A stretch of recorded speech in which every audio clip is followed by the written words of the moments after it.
बंधु जय माता दी। आपका अपने चैनल आचार्य डीसी शर्मा पर हार्दिक स्वागत है और सबके लिए मंगल कामना करते हुए, सबके लिए शुभकामनाएं करते हुए आज का दैनिक राशिफल हमने आपको प्रस्तुत कर दिया है पिछले अंक में।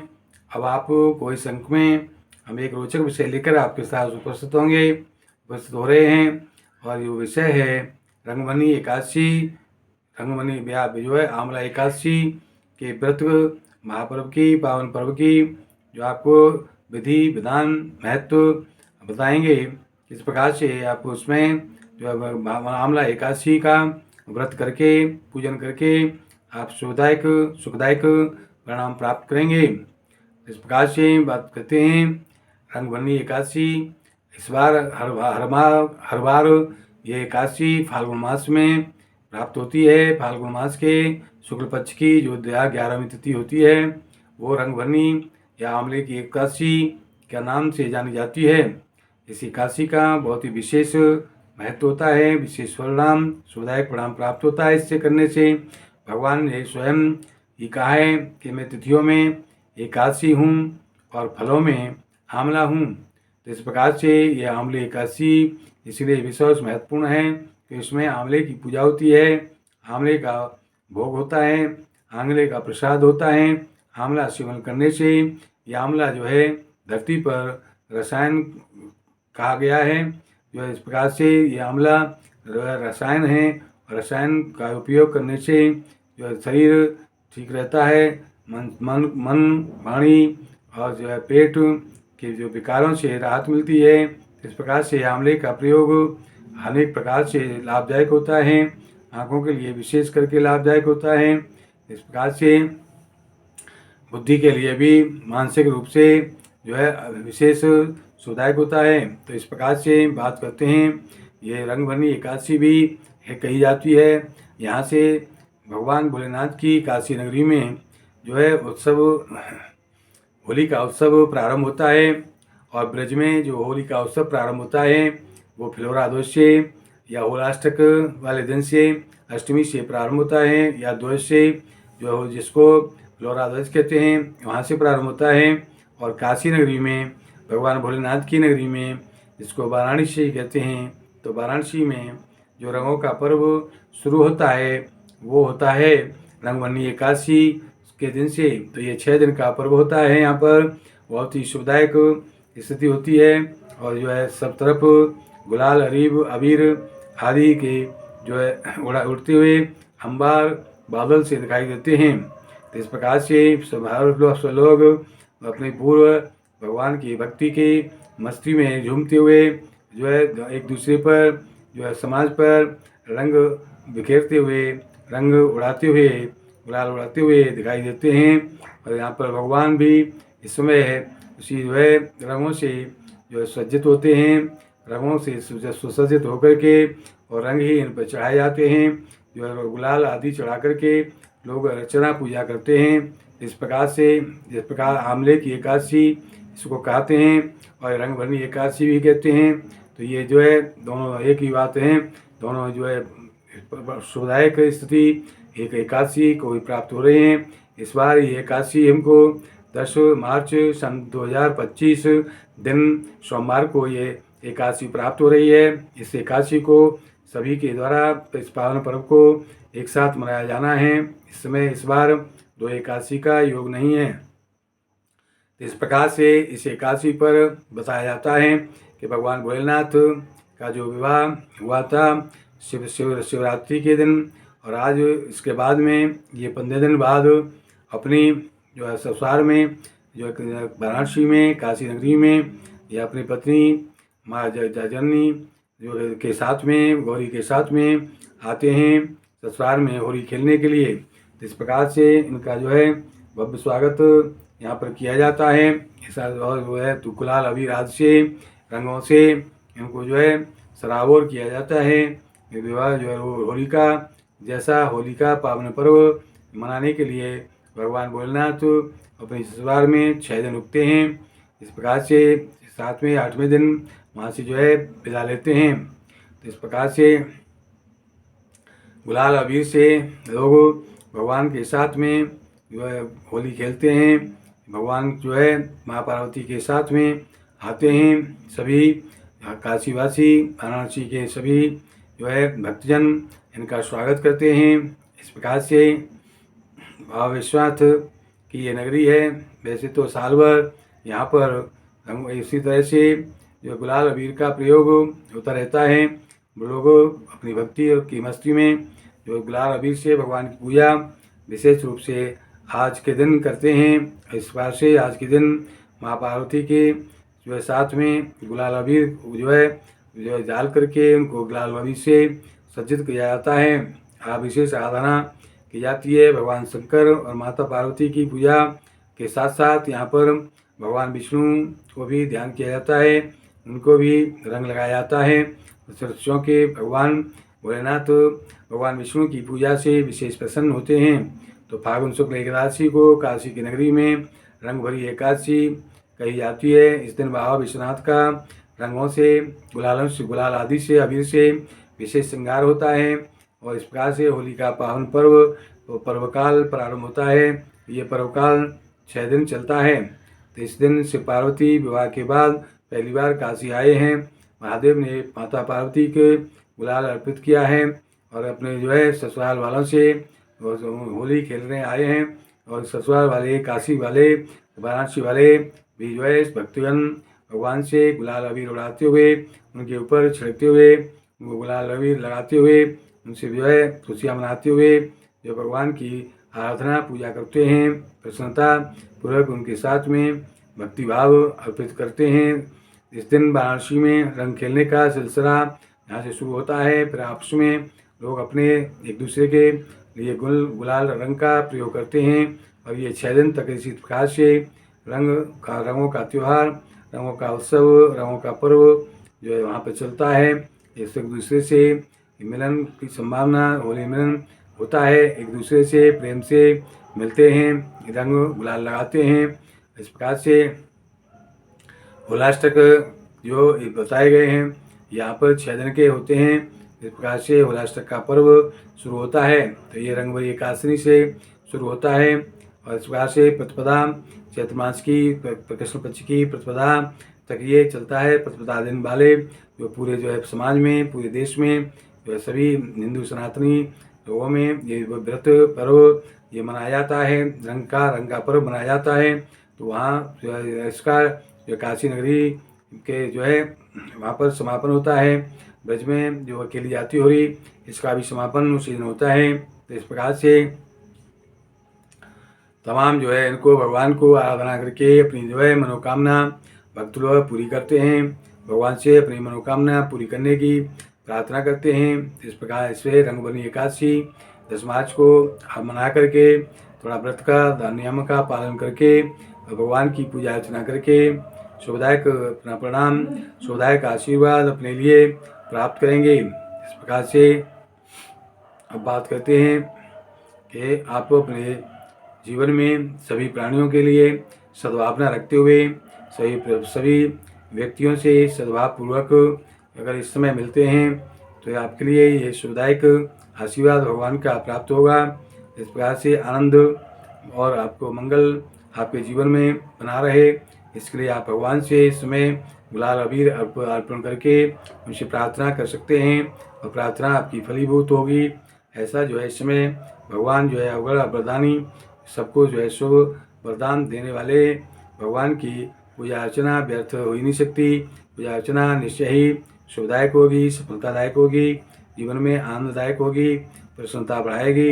इस प्रकार से अब बात करते हैं इस दिन आंवले की पूजा का भी शुभ विधान है। शुभ जो है उसका जो है शुभ परिणाम प्राप्त होता है। आंवले की विशेष पूजा अर्चना करने से, आंवले के पेड़ के नीचे बैठ करके भजन पूजन करने से, पूजा करने से, वहाँ पर भोजन करने से या भोजन कराने से अन्य लोगों को, अपने ब्राह्मणों को, बच्चों को अपने बच्चों को भोजन कराएं। पूरे परिवार के साथ आप आंवले के वृक्ष के पास जाएं और आंवला भगवान को ला करके वहाँ से अर्पित करें। अपने भगवान को, इष्ट को स्वयं आंवले का प्रसाद ग्रहण करेंगे और आंवले के वृक्ष का आप सूत्र लपेट करके लपेटते हुए विषम संख्या में परिक्रमा करते हैं और उनके भगवान की वहाँ पर आंवले की जड़ में स्थापना करके 16 सालग्राम आदि मिट्टी के ही बना कर रख लें, या जैसे आपकी जो मूर्ति हो छोटी छोटी सी उनको आप रखेंगे, सालग्राम को रखेंगे। इस प्रकार से पूजा अर्चना करके आप विधिवत पंचोपचार या षोडोपचार वहाँ पूजन करेंगे आंवले के पास में बैठ करके। और वहीं पर जो है आप 1, 4, 5 जितने भी ब्राह्मण भोजन कराएं या अपने संतान को भी भोजन कराएं, स्वयं भोजन करेंगे परिवार से, तो वहाँ पर भोजन करने से मोक्षदायक स्थिति प्राप्त होती है, भगवान की भक्ति और आशीर्वाद प्राप्त होते हैं। इस प्रकार से आंवले की वृक्ष की पूजा अर्चना जो करी जाती है भगवान मान करके, क्योंकि भगवान ने स्वयं गीता में कहा है कि फलों में मैं आंवला का फल हूँ, और ये आंवला भगवान के द्वारा उत्पन्न किया गया रसायन है। ये रसायन जो है अमृत के समान है, अमृत है। इस प्रकार से अमृत तुल्य रसायन का प्रयोग आप भगवान के श्री चरणों में अर्पण करेंगे, उनका जो है प्रसाद के रूप में स्वयं ग्रहण करेंगे, तो इससे आपको अवश्य जो है भगवान प्रसन्न होंगे और आपको जो है शुभाशीर्वाद प्राप्त होंगे। और इसके प्रयोग से आपका शरीर मन आदि आपका स्वस्थ रहेगा। इस प्रकार से इसमें कोई जो है निश्चय संशय की बात नहीं है। तो आप इस प्रकार से शनि पीड़ा अगर आपको है तो यहाँ पर बैठ करके आप शनि पीड़ा को निवारण के लिए आप उनसे प्रार्थना करेंगे। शनि मंत्र का यहाँ जाप कर लें थोड़ा, या भगवान से प्रार्थना कर लें, तो शनि से होने वाली पीड़ा आपकी कम हो सकती है। इस प्रकार से जो भी और ग्रह पीड़ा है उसको आप निवारण के लिए भगवान से इस समय पूजा अर्चना करके यहाँ आंवले के वृक्ष के पास नीचे बैठ करके आप भगवान से जब प्रार्थना करेंगे तो निश्चय ही आपको सुख परिणाम प्राप्त होंगे। ग्रहों की परेशानियों से होने वाली स्वयं राहत परेशानियों से आपको राहत मिलेगी।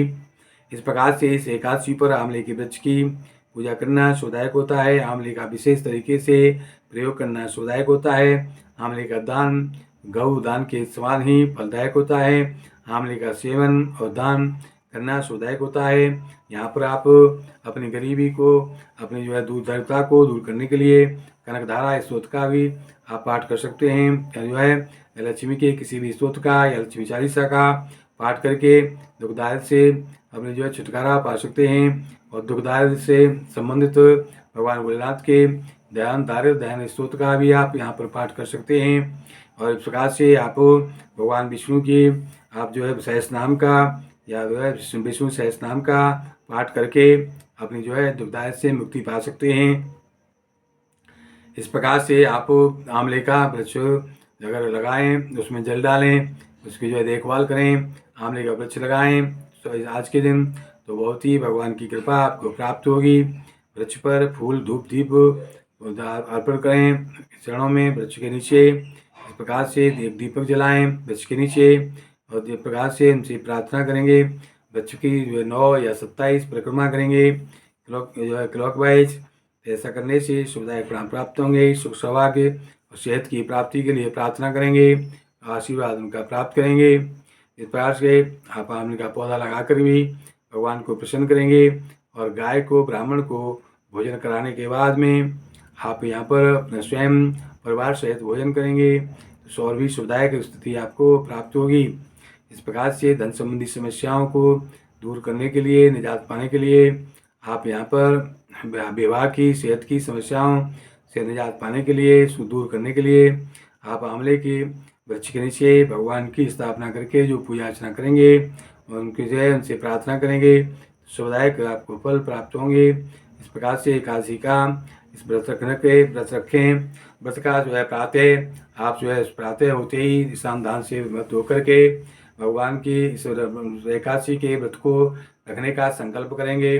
और विष्णु की माँ लक्ष्मी जी के साथ में इसमें आराधना करते हैं, और ये आप वृक्ष के नीचे बैठकर करते हैं। इसमें शुभदायक होती है। घी में हल्दी डाल करके एक दीपक जलाएंगे भगवान के निमित्त वहीं पर आंवला वृक्ष के नीचे, और पीपल के पत्ते पर आप धूप दीप केसर मिठाई ये रख करके आप भगवान को अर्पित करेंगे, भोग लगाएंगे। और आंवले का आप जो है एक फल अवश्य उनके चरणों में अर्पित करेंगे। तुलसी के पौधे का आप यहाँ पर हो रखेंगे ला करके, या नहीं है वहाँ पर तो अच्छा है, नहीं आपके लिए तुलसी का पौधा लगाएं और उसको जो है उसके नीचे भी एक दीपक जलाएं, धूप दीप जलाएं। तुलसी को भगवान विष्णु बहुत प्रिय, भगवान विष्णु को तुलसी प्रिय हैं, इसलिए तुलसी के 2 पत्ते लेकर के उनको भोग लगाएं, शुभदायक परिणाम प्राप्त करेंगे। आप भगवान को केले आदि जो है फल चढ़ाएं, ऋतु फल चढ़ाएं, इस प्रकार से व्रत का पूरा पालन करें, शुभदायक परिणाम प्राप्त करेंगे।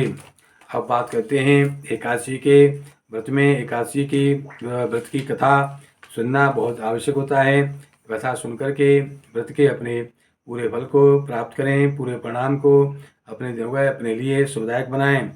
तो अब भगवान श्री कृष्ण से धर्मराज युधिष्ठिर ने कहा, हे प्रभु, अब आप हमें फाल्गुन मास के शुक्ल पक्ष की रंगभरनी या आमला एकादशी की कथा सुना करके कृतार्थ कीजिए। भगवान बोले, हे भारतवंशी, पहले इस बहुत समय पहले एक चित्ररथ नाम के राजा यहाँ पर राज करते थे। उनके राज्य में प्रजा बहुत ही सुखी थी, कोई किसी प्रकार से गरीब या दुखी नहीं था। न्यायपूर्वक उनके शासन करने से सारी प्रजा प्रसन्न थी। राजा हर एकादशी को प्रजा के साथ विधि पूर्वक व्रत करते थे, जिससे उनके राज्य में कभी किसी प्रकार की कमी नहीं थी, कोई भी अकाल नहीं पड़ा। किसी को दैविक, दैहिक, भौतिक ये तीनों प्रकार के क्लेश किसी को प्राप्त नहीं होते थे। इस प्रकार से तीनों ही क्लेशों से सबको राहत मिलती थी। सभी जो है सबको जो है बचाव रहता था। एक रात को जब राजा एकादशी का व्रत का जागरण कर रहे थे, तो एक शिकारी भूख प्यास से व्याकुल होकर के उधर आकर के राजा और अन्य बड़े लोगों के साथ बैठ गया, एकादशी की कथा सुनने लगा। इस प्रकार से सवेरा होने पर सब अपने अपने घर को गए, शिकारी भी अपने घर को गया। रात की कथा सुनने से शिकारी ने मांस मदिरा का सेवन करना जो है छोड़ दिया, शराब पीना बंद कर दिया, बुरे कार्यों से उसने त्यजांजलि कर दी। इस प्रकार से वो शिकारी धर्मात्मा बन गया और अपने शुभ कर्मों से जो उसे मरने पर राजा चित्ररथ के घर में पुत्र के रूप में उसने जन्म लिया। उसका नाम वसुरथ रखा गया। बचपन से ही बहादुर धर्मात्मा, बड़ा होने पर चित्ररथ ने कार्यभार जो है अपने पुत्र वसुरथ को सौंप दिया। राजा वसुरथ शिकार खेलने के लिए एक दिन वन में गया। वहाँ पर वो मार्ग भूल करके इधर उधर भटकने लगा। भूख प्यास से बहुत ही व्याकुल होता हुआ अपने भगवान से प्रार्थना करने लगा, मैंने ऐसे कौन से कर्म किया जिससे मुझे इतना कष्ट इस समय प्राप्त हो रहा है। तभी भगवान की जो है आकाशवाणी द्वारा उसको जो है ध्यान लगाया गया कि आज एकादशी का दिन है और मैं प्राणियों की हिंसा आप करते जो फिर रहे हैं, इसी कारण से ये दशा आपको प्राप्त हो रही है।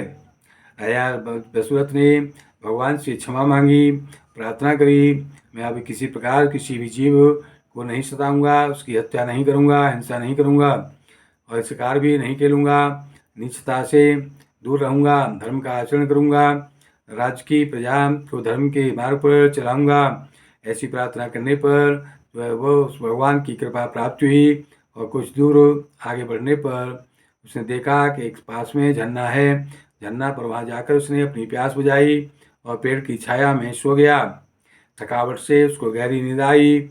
उसी समय उसका शत्रु मलेच्छ राज्य का राजा अपने सैनिकों के साथ वहाँ पर उधर आ निकला। राजा को सोता हुआ देखकर उसने सोचा ये आज अकेला है, इसलिए इसको मार करके इसका काम तमाम कर देना चाहिए। राजा वसुरथ जो देवी का आयुष था, तो मलेच्छ राजा वसुरथ को मारने के लिए जैसे ही आगे बढ़ा तो देवी ने प्रकट होकर के उस दुष्ट राजा को उसका राजा का नाश कर दिया, वसुरथ की रक्षा की। राजा की जैसे ही नींद खुली तब उसने देखा उसके सामने उसका शत्रु मरा पड़ा है। इसने किसने मारा? इसी आश्चर्य में वो आकाशवाणी प्राप्त हुई, हे राजन, तुम धर्मात्मा हो, तुम धर्मात्मा पिता की संतान हो, इसलिए बाढ़े पुत्र पिता के धर्मा, खेती बाढ़े अपने करना, इस कारण से आपको जो है ये शुभदायक स्त्री प्राप्त हुई है और आपने अभी संकल्प जो किया कि हम अच्छे कार्य करेंगे, हिंसा नहीं करेंगे, शिकार नहीं खेलेंगे, तो इसी कारण से तुम्हारी कुलदेवी ने प्रकट होकर के तुम्हारे दुश्मन से तुम्हारी रक्षा की और उसका विनाश कर दिया। अब तो ये जान करके राजा अपने जो है प्रसन्न होता हुआ अपने घर के लिए वापस आया। उसको ढूंढते हुए उसके जो है परिजन, उसके जो है अपने साथी उसके पास आ गए और इस प्रकार से उनको लेकर के घर आए। सभी व्यक्ति जो है अपने प्रसन्न पूर्वक वहाँ पर रहते हुए अपने घर पर रहते हुए राजा अपने इस एकादशी के व्रत का पालन करते हुए अंत वह अपने न्यायपूर्वक अपने जो है कार्यभार को अपने राज को चलाते हुए इस लोक में सुखभोग करके अंत में भगवान के लोक को प्राप्त हुए। धर्मराज बोले, हे भगवान, इस व्रत का विधान क्या है? भगवान के यहाँ या आंवले के पेड़ के नीचे कलश स्थापन करके भगवान की मूर्ति या भगवान की मिट्टी की मूर्ति बनाकर आप रखेंगे। भगवान परशुराम की पूजा परशुराम के रूप में या सालग्राम के रूप में भगवान को रख करके उनकी जो है पंचोपचार पूजन करेंगे, षोडोपचार पूजन करेंगे। जैसे श्रद्धा हो साफ से पूजन करके आंवला का फल अर्पित करेंगे, भोग अर्पित करेंगे, भोजन अर्पित करेंगे। और इस प्रकार से भगवान से शांति प्राप्त करने की जो है विशेष प्रार्थना करेंगे। इस रात में जागरण करेंगे। जागरण में भगवान के कीर्तन भजन आदि आप सुनेंगे, करेंगे। इस प्रकार से आप करते हैं और दूसरे दिन अपने जो है व्रत का पालन करके ब्राह्मण को भोजन करा करके उनको जो है वस्त्र आदि जो है दक्षिणा आदि दे करके आशीर्वाद प्राप्त करते हैं, शुभदायक प्रणाम प्राप्त करते हैं। इस दिन फलाहार के रूप में आप जो है आंवले का जो है फलाहार में सागार लेना जो है शुभदायक होता है। आंवले के फल का सागार इस दिन लिया जाता है। इस प्रकार से आप इस कथा को ध्यान से सुनेंगे। भगवान विष्णु की, लक्ष्मी जी की, भोलेनाथ की, माँ पार्वती की संयुक्त पूजा करके इस एकादशी के व्रत को पर्व को अपने लिए शुभदायक मंगलदायक मंगलमय बनाएंगे। इसी कामना के साथ में सभी को आशीर्वाद प्राप्त हो भगवान का। इसी मंगल कामना के साथ हमारे प्रोग्राम को आप ध्यानपूर्वक सुने, समझें, तदनुसार अपनी कार्य बनाकर चलें। अब शुभदायक प्रणाम प्राप्त करेंगे। हमारे प्रोग्राम को सबसे पहले पाने के लिए हमारे चैनल आचार्य डी शर्मा को सब्सक्राइब करें, लाइक करें, शेयर करके पुनर्जित करें।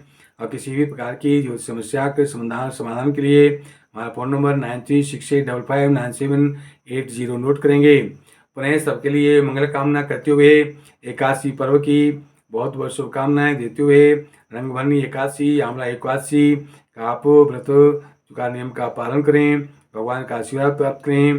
देते हैं वाणी को विराम, बोलते हैं जय माता दी, जय विष्णु भगवान, जय भोलेनाथ।